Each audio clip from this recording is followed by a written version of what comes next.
இன்றே டவுன்லோட் செய்து உங்கள் ஃபேவரட் ஷோக்களை என்ஜாய் பண்ணுங்க. வெண்ணிலா, அத்தை, ஒரே நாள்ல செலிபிரிட்டி ஆயிட்ட. என்ன சொல்றீங்க அத்தை? நம்ம சோஷியல் மீடியா பக்கத்துல உன்னோட போட்டோவை நிறைய பேர் பாத்திருக்கிறதா லக்ஸ் சொன்னா. நான் அழகா இருக்கேனான்னு கேட்டல, அதுக்கு பதில் இப்ப கிடைச்சிருச்சா?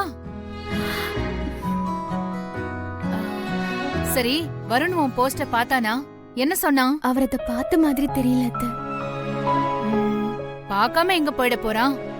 சீக்கிரமே பார்த்துட்டு உன்கிட்ட வந்து நீதான் மாடலா வரணும்னு கூப்பிடுவான். நீ கவலைப்படாத.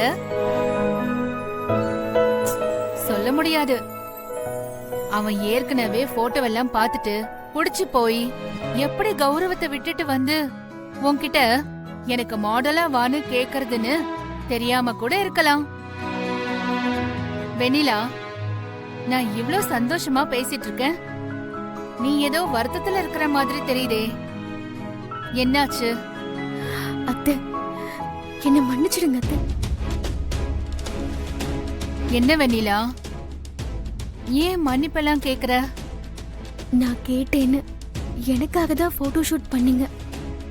நம்ம டெக்ஸ்டைல் பேஜ்ல போட்டோ போட்டு இவ்ளோ வைரலா போக வச்சீங்க.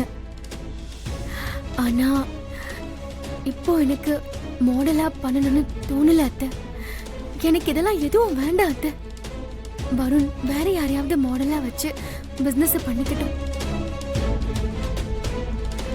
ஏன் வெண்ணிலா, ஏன் ஒரு மாதிரி பேசுற? போட்டோ பார்த்துட்டு வருண் ஏதாவது சொன்னானா? ஐயோ, அதெல்லாம் யாரும் எதுவும் சொல்லல அத்தை. அப்புறம் ஏன் வேண்டாங்கிற? நான் இதுக்கு சரியான ஆள் இல்ல அத்தை. அதனாலதான் வேண்டான்னு சொல்றேன். என்ன தப்பா நினைச்சுக்காதீங்க அத்தை. வெண்ணிலா,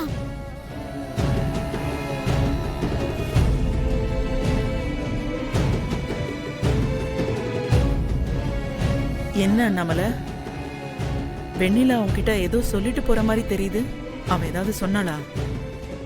ஒண்ணும் இல்லக்கா, வருண் பிசினஸுக்கு மாடலா தான் தான் இருக்கணும்னு வெண்ணிலா ஆசைப்பட்டா. அதுக்காக தான் போட்டோ ஷூட் பண்ணி அந்த போட்டோவை வைரல் பண்ணோம். இப்ப வந்து எதுவும் வேண்டான்னு சொல்லிட்டு போறா. வருண் ஏதாச்சும் கோவப்பட்டு சொன்னானான்னு கேட்டா இல்லன்னு வேற சொல்றா. யாரும் எதுவும் சொல்லாம எதுக்காக இப்போ வெண்ணிலா நான் மாடலா இருக்க மாட்டேன்னு சொல்லிட்டு போறான்னு புரியலக்கா. அதான் குழப்பமா இருக்கு. வெண்ணிலாவ மாடலா பண்ண வேண்டான்னு நான் தான் நம்மள சொன்னேன்.